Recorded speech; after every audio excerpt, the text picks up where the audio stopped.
Hello and welcome to Capitol Hill. I'm Lyndall Curtis. National politics seems to have, for the time at least, settled down into a more normal pre-budget period. Things have gone a little bit quieter. The government is trying to get more workers out to Australia, though, making it easier for workers from the US to come out and fill some job shortages in Australia. Joining me to discuss the day are Labor MP Kelvin Thomson and National Senator Ron Boswell. Welcome to you both. Good afternoon, Lyndall. Good afternoon, Ron. Well, first to the state of the government, and while politics seems to have settled down, there are still opinion polls coming with amazing regularity. The latest poll shows that Labor still has some work to do in explaining itself, particularly its carbon tax compensation. The Prime Minister, too, is reported to have shared a joke about her situation that she shares with the US President Barack Obama, telling a fundraiser that she tells him, "You think it's tough being an African American? Try being me. Try being an atheist, childless, single woman as Prime Minister." The United States Ambassador to Australia, Jeffrey Bleish, was asked about that comment today, and he was being diplomatic. Ambassador, just on the degree of difficulty working in the two countries, the United States and Australia, do you think it's tougher to be a government leader as an Afro-American than as a childless atheist in Australia? Oh, I don't make those sort of comparisons. It sounds like, as the rock is heavy as the rope is long.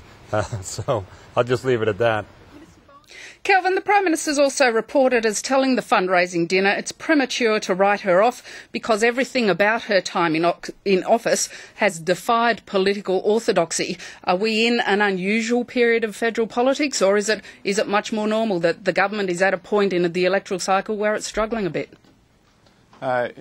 Every political circumstance is different. Things change from time to time.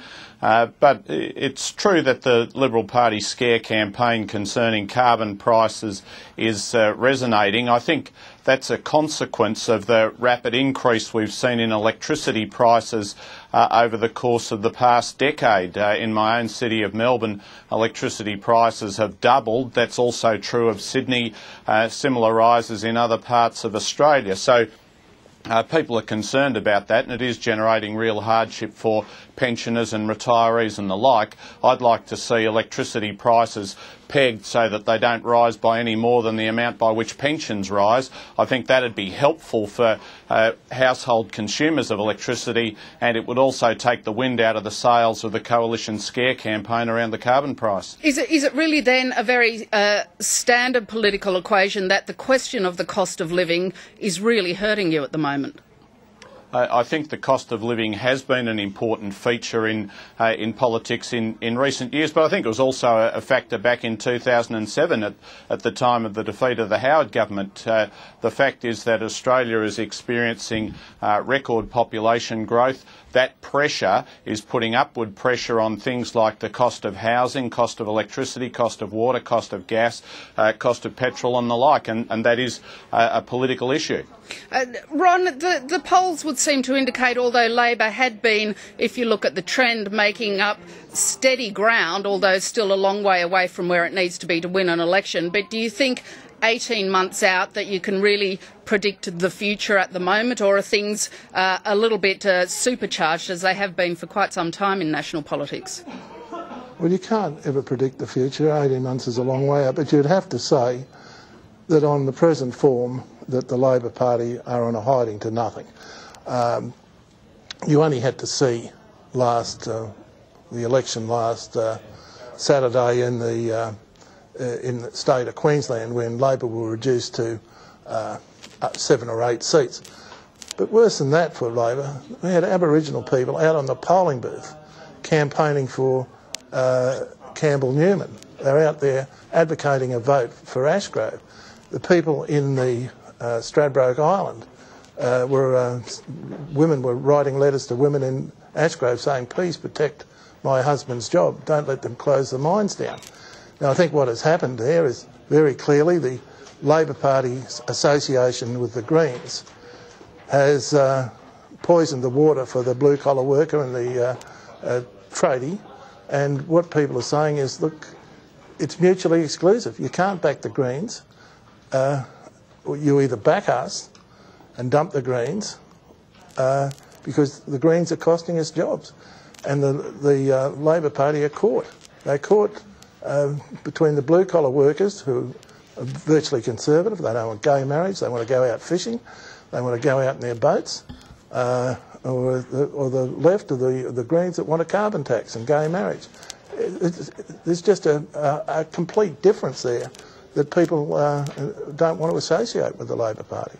Kelvin, cost of living issues are always difficult things for governments to resolve, but if you look at one of the questions in the Nielsen poll today, it asked about effectively if people would be better or worse off under a carbon tax, and even though the government's been selling the message about its compensation for some time, it doesn't seem to be able to convince people that they won't necessarily be worse off, or the bulk of people won't necessarily be worse off. Do you think you have some more work to do, or are people just not listening?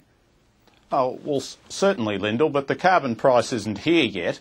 It will come in the second half of the year, and along with it will come very significant compensation in the form of pension rises, family tax payments, tax cuts. We're going to see the income tax threshold trebled so that people earning up to $18,000 a year will no longer pay any tax at all. So there's very significant compensation which will accompany that. So, yes, we have a big job to do, but this change is something that people will get to see. At the moment, all they hear is the scare campaign.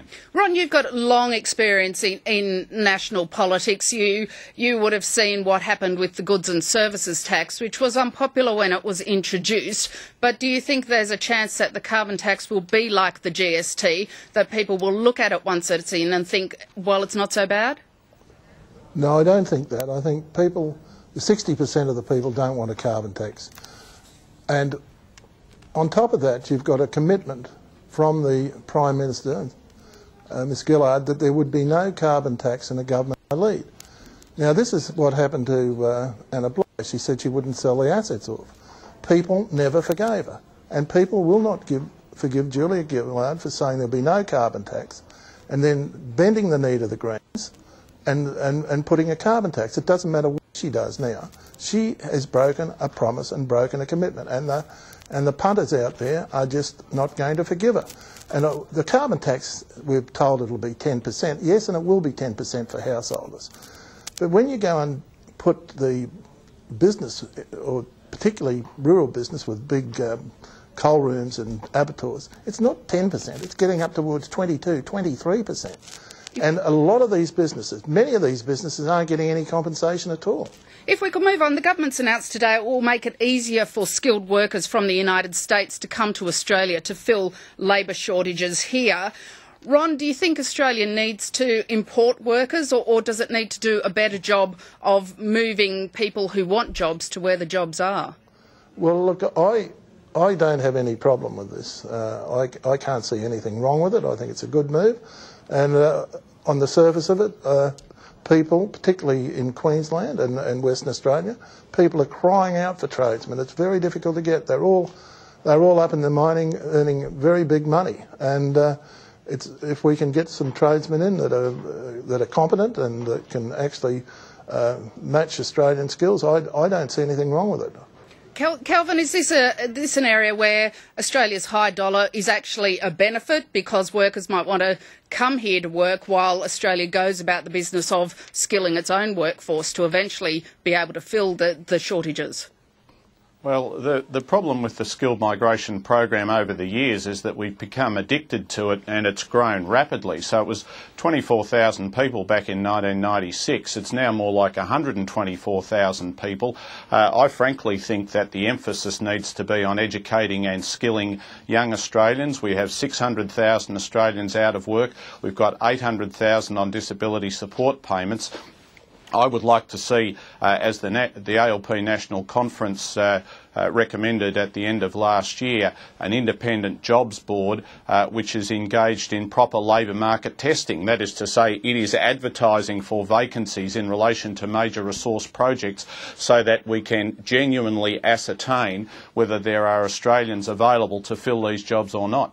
As I mentioned at the start of the program, we're in the pre-budget period. There are some further signs of weakness in the economy, with new approvals for new home construction falling, a survey of investor confidence showing some pessimism about the time ahead, and the performance of manufacturing index indicating a contraction. Kelvin, is now the time to be cutting spending so much that you'll put the budget back into surplus? Well, the government has given a political undertaking that we will bring the budget back to surplus. It's clear that countries overseas which have been running large deficits end up at the mercy of those who lend them the money, and that's turned out to be very difficult and problematic for some of the European nations who've got themselves into that situation. So I believe that balancing the books is important.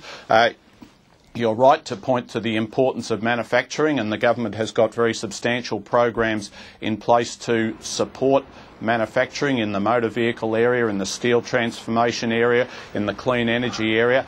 Those programs are very important at this time, and manufacturing remains very important at this time. But we do need to balance the books. Ron, do you worry at all at a government cutting spending, perhaps cutting services to people, or do you think it is the right thing to be doing? Well, I worry about the government saying that it loves manufacturing and it wants to progress manufacturing, and then whacking a carbon tax on it, and then on top of that whacking a clean energy, renewable energy tax on it. Talk about putting lead in the saddle of manufacturing, and then when you've got a high dollar on top of that, and then put lead in the saddlebag of manufacturing, you're giving it absolutely no chance. It's going to be very, very difficult for it to survive. Yes, the Labor Party are going to take money out of the taxpayer, robbing Peter to pay Paul, to give it a bit of a leg up, but you're making it totally unable to survive. You're just putting so much pressure on manufacturing, making it so uncompetitive, it just can't survive, and it will shed a lot of jobs, a lot more jobs. With the dollar where it is, manufacturing is just handicapped so much. You can't then put a carbon tax and a renewable energy tax on it and expect it to survive.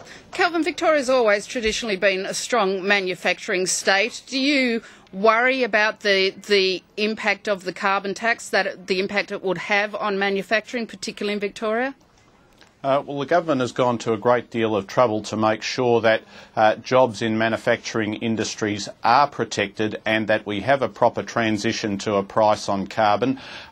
Some of the expenditure that we are putting forward to support manufacturing is not supported by the opposition, so it's a bit rich for the opposition to be expressing concern about the future of manufacturing. There is no doubt that manufacturing is under pressure as a consequence of the high dollar, which makes it more difficult to export goods and easier to import goods. That in turn is a consequence of the mining boom. That's the thing that's been pushing the dollar up. So it is clear that we need to spread the benefits of the mining boom more broadly to all Australians, which is precisely what we've been doing without any support from the opposition by way of the mining tax. And that's where we'll have to leave it, gentlemen. We've run out of time. Kelvin Thomson and Rob Boswell, thank you very much for your time. Good to talk with you. Thank you very much, Lyndall. Thanks, Kelvin. And thank you for joining Capitol Hill today. Please join us again at the same time tomorrow. Good night.